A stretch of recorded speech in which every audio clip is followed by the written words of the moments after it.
Today on Realist History, we're going to wrap up our discussion of the progressive era by talking about Woodrow Wilson's domestic agenda.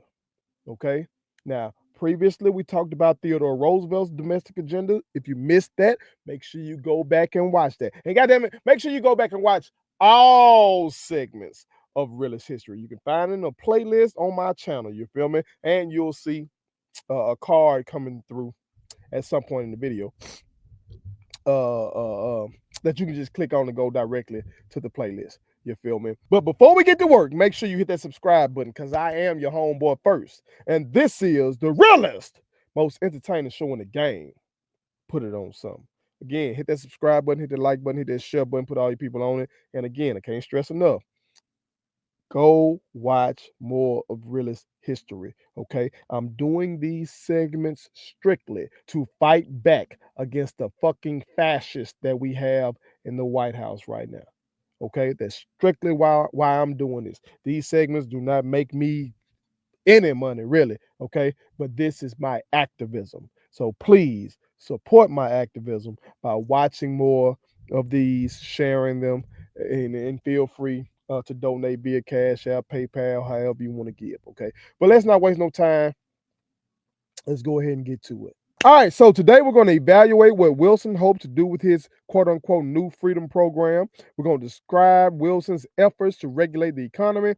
And lastly, we're going to assess the legacy of the progressive era.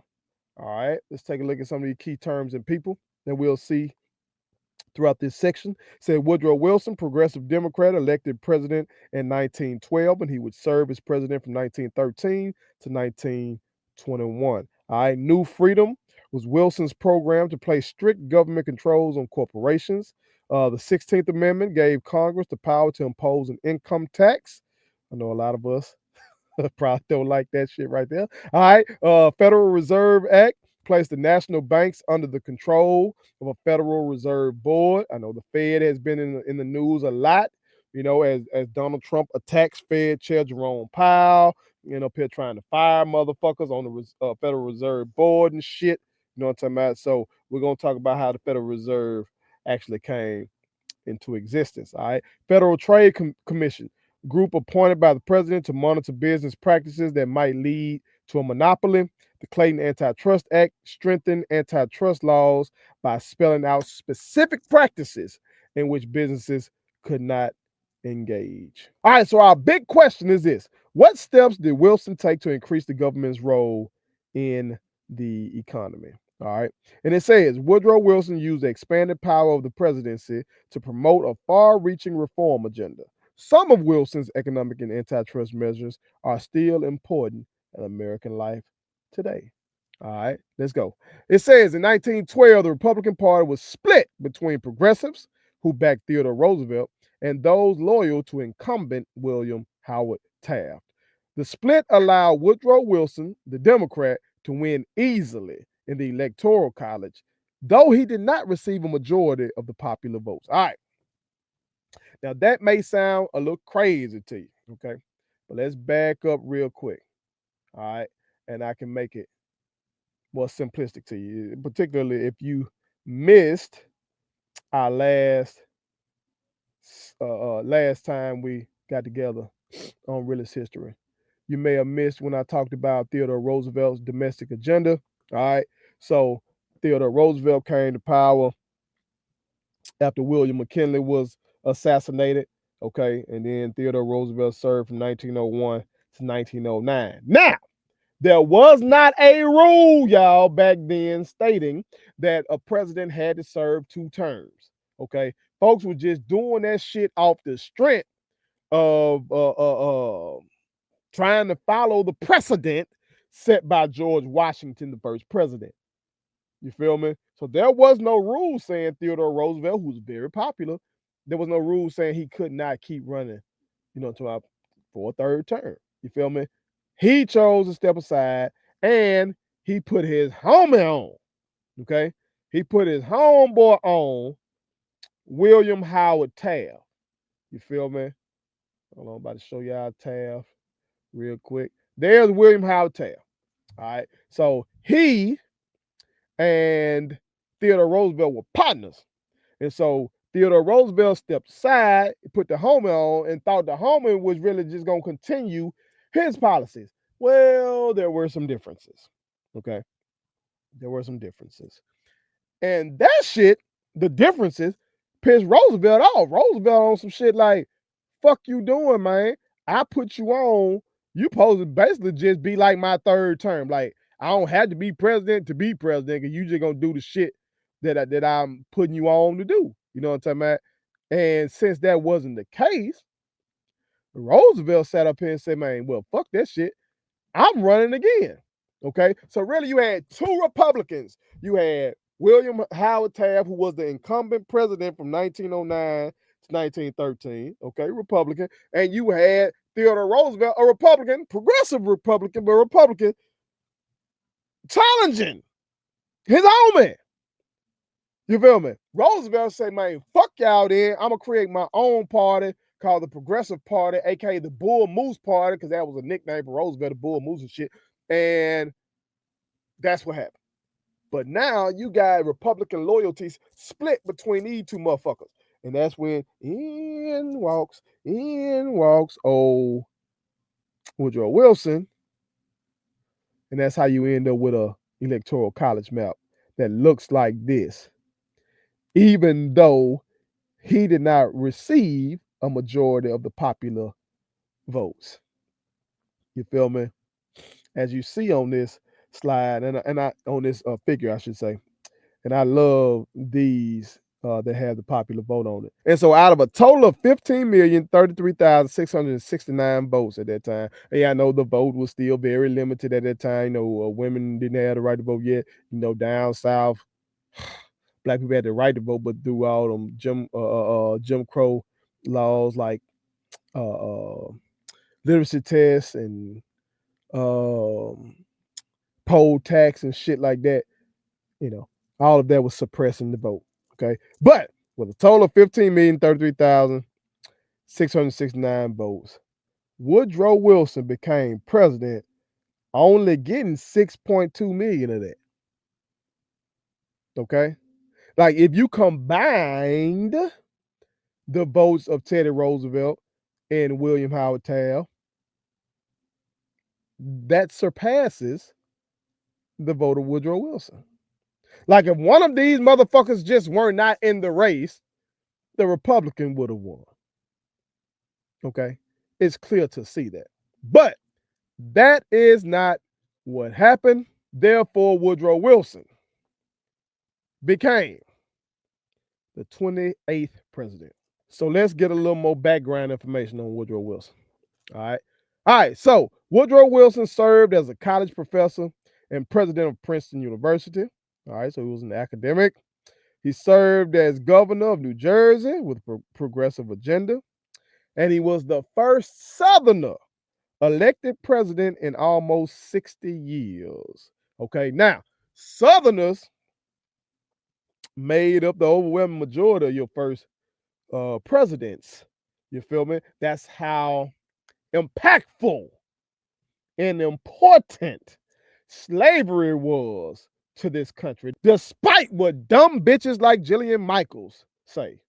You feel me? You know, the fitness guru who's on CNN trying to act like, well, only 2% of white people, she said, own slave, but the correct term is enslavers. You know what I'm talking about? But that shit was so important that the motherfuckers who were holding the power were enslavers. You feel me? Out of Virginia mostly. So Southerners held a motherfucking grip on power in the United States at first. But then you had that old Civil War. You feel me? Had that Civil War. So that's why it took a while for another Southerner to be president after that Civil War, and Woodrow Wilson would be the first. And he gonna take those Southern sentiments into the White House. He was a racist motherfucker. You know what I'm talking about? Which was the norm. But I'm just saying, when you comparing racist motherfuckers, he was he one of them ones. Okay, his resume stacks up. All right, because he gonna resegregate federal offices and all this fuck shit. You feel me? Let's go. Wilson felt that laws shouldn't allow the strong to crush the weak. You know, he talking about white folk. His new freedom plan was similar to Roosevelt's new nationalism. It called for strict government controls over corporations. Wilson promised to bring down the quote unquote triple wall of privilege: tariffs, banks, and trusts. In 1913, the Underwood Tariff Act cut tariffs, leading to lower consumer prices. Did y'all see that? Did you read that? Again, and I should have told y'all this. That those y'all real ones been following along with realist history. Y'all know this, but you know, we got new viewers. I did not write these fucking slides. These slides come from Printers Hall. You see it up there. Professors, historians put these slides together. You understand? Other countries don't pay the fucking tariffs. Donald Trump is lying to you. He's lying. That's why people like Woodrow Wilson wanted to cut the damn tariffs to lower consumer prices. Tariffs increase consumer prices. Donald Trump is a fucking liar. Come on, man. And this ain't no Trump derangement syndrome shit. These slides, I used to teach y'all these fucking slides. Before Trump ever ran for president, I was using these goddamn slides. Come on, man. Come on, man. The people are undereducated, miseducated, or uneducated altogether. Because falling for that goddamn lie is egregious. Let's go. The Underwood Act also provided for the creation of a graduated income tax, first permitted in 1913 under the newly ratified 16th Amendment. Progressives like Wilson felt it was only fair that the wealthy should pay a higher percentage of their income in taxes than the poor. Revenue from the income tax more than offset the loss of funds from the lowered tariff. Now, I know there's still so much debate about income tax. Okay. And motherfuckers want to paint people as just a taxing, spending liberal and all that kind of shit. Come on, man. This ain't nothing new. Shit go all the way back to 1913, bruh. Fuck we talking about. It's 2025. We arguing over the same shit. Woodrow Wilson, a flaming piece of shit racist, but he had enough sense to know that the wealthy should pay a higher percentage of their income in taxes than the poor. Come on, man. They benefit from this country more than anybody. They benefit from this country's resources, from this country's laws, from this country's labor. So it makes sense for them to pay more in taxes. What are we talking about, man?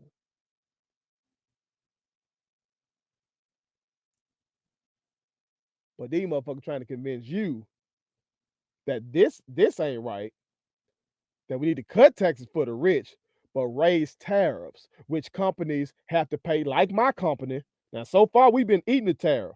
You know what I'm talking about? When we get our bags and shit from our t-shirt company, statement tees, every t-shirt you wear makes a statement. We had to pay the tariff for that, and we have yet to pass that cost on to our consumer. You feel me? But you're still hurting an American. I'm a fucking American. You're hurting my company. And some of these other businesses ain't been as nice right now. They passing that shit on. You been to the store lately? Fuck we talking about, man. Let's go. Wilson passed the Federal Reserve Act of 1913. It established a system of regional banks to hold reserve funds for the nation's commercial banks. Still in place today, the Federal Reserve protects against any one person, bank, or region from controlling interest rates. Previously, a few wealthy bankers could manipulate interest rates for their own profit. Motherfuckers like him, J.P. Morgan.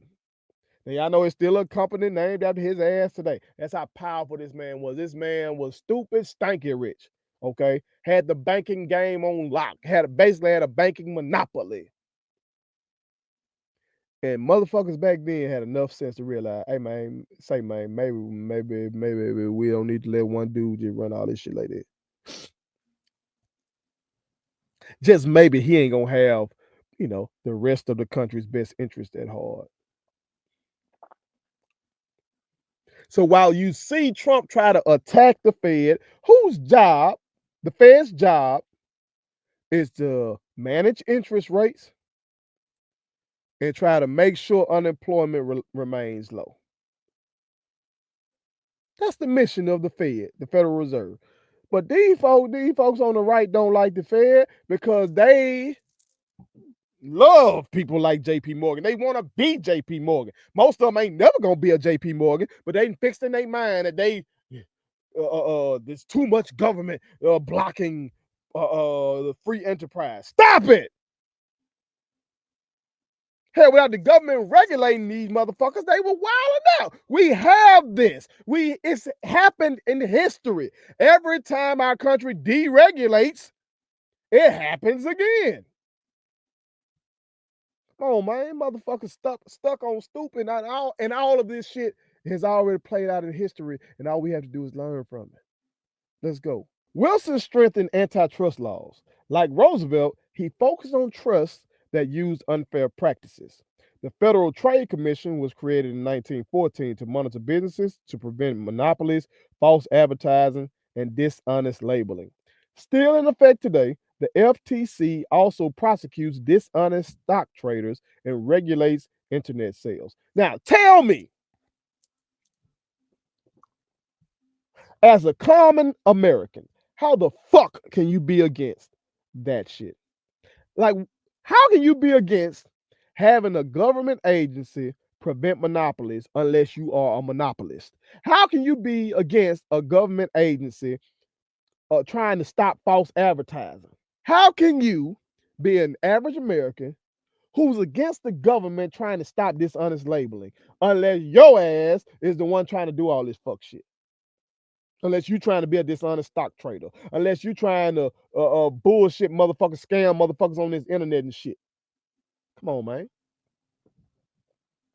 Come on, man. Like, these motherfuckers have convinced average Americans that regulation is bad, that having people in the government watch out for consumers is a bad thing. Like, the consumer was supposed to be able to go to work every goddamn day, take care of the children, and still be up on game at all times, be able to catch all the bullshit that these companies be trying to do to us. Come on, man. It's hard enough to live. But you got average Americans who would think that the Federal Trade Commission is bad. Come on, dog. Stop the bullshit. Let's go. In 1914, the Clayton Antitrust Act defined specific activities in which businesses could not engage. Okay.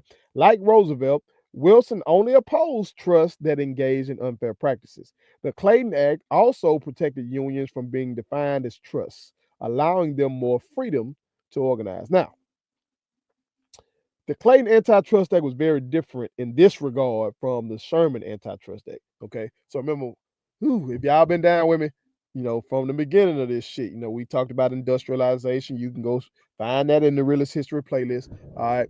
And we talked about the Sherman Antitrust Act being like that first big law trying to regulate the monopolies. However, it really didn't do shit. It didn't really have no, so to speak, teeth to it. You know how some folk, sometimes you have these laws and they be on the books, but it's really no enforcement mechanism and shit like that. It was just like an effort by the government to do something, but it really ain't changed shit.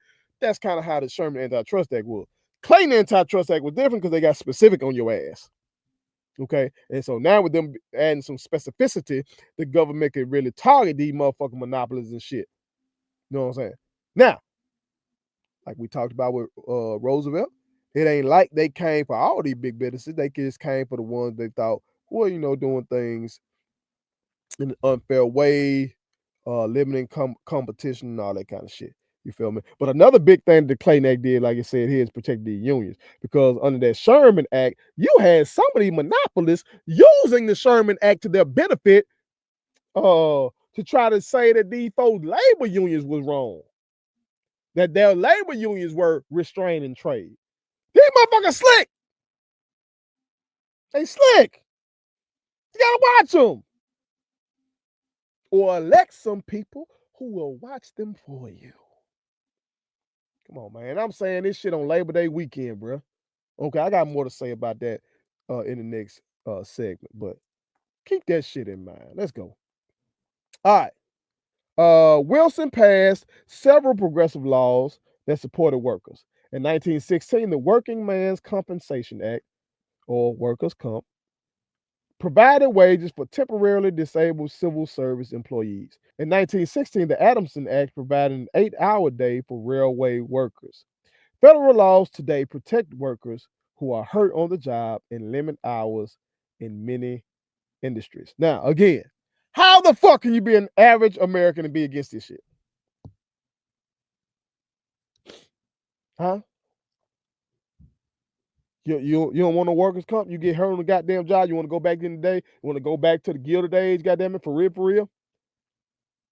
And your ass get hurt on your job and they just say, tough titties. Come on, man.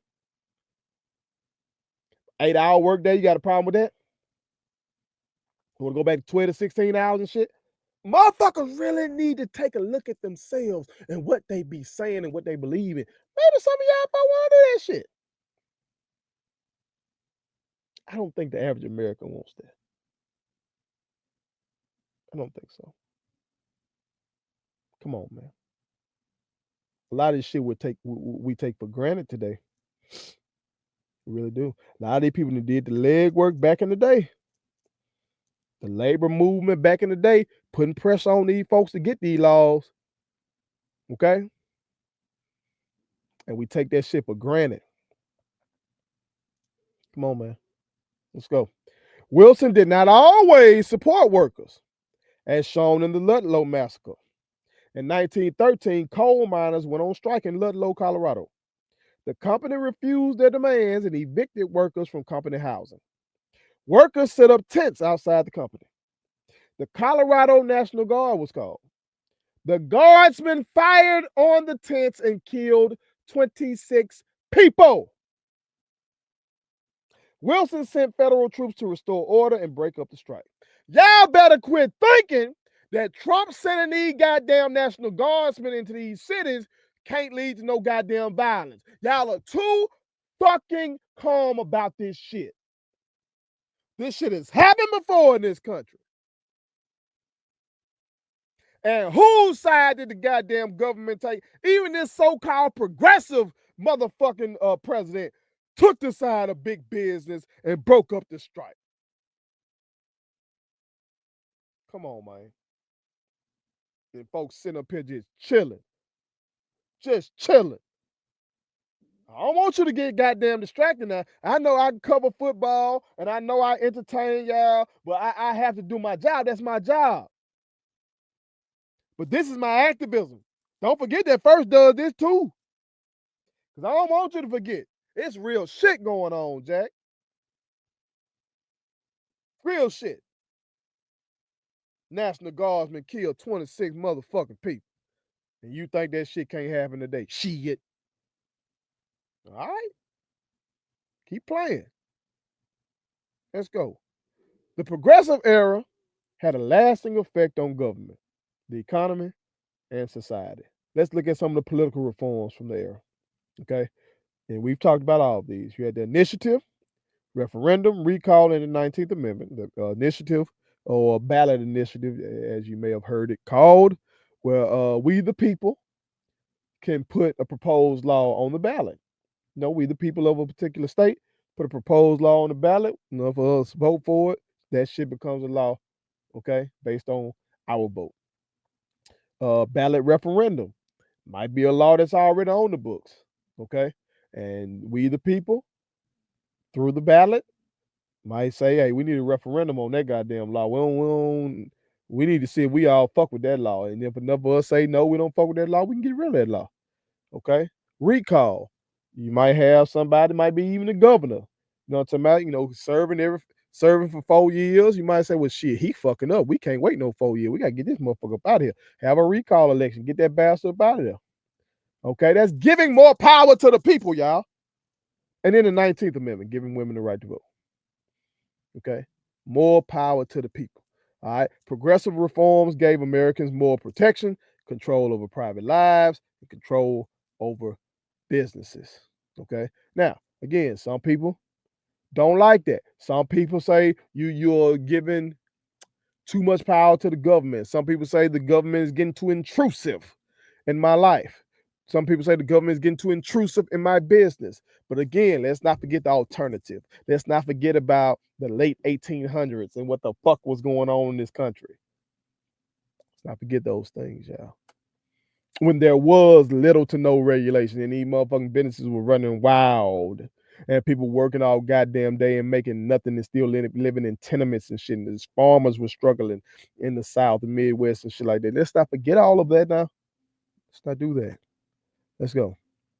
All right, now these just a whole bunch of laws that we talked about in this progressive era. I'm telling you, this was a very transformative period in the history of our country. We talked about the Sherman Antitrust Act, all right, which outlawed monopolies and practices that restrain trade. You know, to I remember again, it attempted to. I told y'all Clayton was really going to do a better job of that. Clayton Antitrust Act. National Reclamation Act of 1902 provided for federal irrigation projects, in arid western states. The Elkins Act of 1903 imposed fines on railroads that gave special rates to favored shippers. So look, increasing regulation. Hepburn Act allowed the government to regulate and sets maximum rates for railroads. Meat Inspection Act provided federal inspection of packing plants and meat sold across state lines.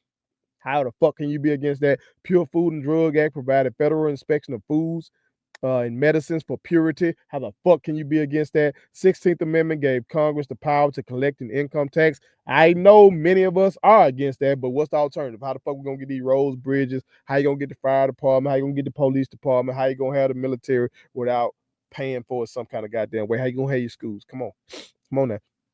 17th Amendment, 1913, provided the direct election of senators by the voters of each state, again, giving the people more power. Underwood Tariff Act lowered tariffs on imported goods, and it established a graduated income tax. Well, the more you make, the more they take. And most progressives thought that was fair. The Federal Reserve Act of 1913 created the Federal Reserve Board to oversee banks and reserve funds. Primary goals, manage inflation, try to keep inflation low, try to manage these interest rates, and also keeping unemployment low. Okay, I forgot to mention that shit about inflation earlier. I apologize. All right, Federal Trade Commission Act 1914 established the Federal Trade Commission to monitor business. Clayton Antitrust Act of 1914 spelled out specific activities that businesses cannot engage in. The 18th Amendment banned the making, selling, or transporting of alcoholic beverages, therefore giving us the era known as prohibition. We know that shit didn't work. We'll talk about that more later. All right, 19th Amendment gave women the right to vote in all elections. All right, progressive management of natural resources has impacted our environment, including national parks, dams, and forests. All right, and y'all see Teddy Roosevelt in this picture right here with the conservationist John Muir. All right, progressive legislation has profoundly impacted our economy, including antitrust laws, the Federal Reserve System, and consumer protection. Water distribution remains a hotly debated issue. Okay. Many issues still remain involving dishonest sellers, unfair employment practices, and problems in schools, cities, the environment, and public health. We're still arguing. They were arguing back then. We arguing now. Progressives succeeded in establishing the idea that government can take action in these areas. Okay, government was relatively small. Okay, other than in wartime. Now in wartime, the executive branch, especially, would take on a lot of power and shit like that. But under Theodore Roosevelt and then under Woodrow Wilson, you saw the power of the presidency expand. Okay, you saw the role of government expand during this progressive era. And a lot of people on the right don't agree with that. But as you, common man and woman, you got common goddamn sense. You figure out what you believe in. But that's it, y'all. We wrapped up another one. I appreciate y'all being here with me. Make sure y'all go watch more segments of Realest History because I'm going to continue to do my work here on the Realest, most entertaining show in the game. Put it on some. I appreciate you watching. I think you'll enjoy these other videos too. So check them out now.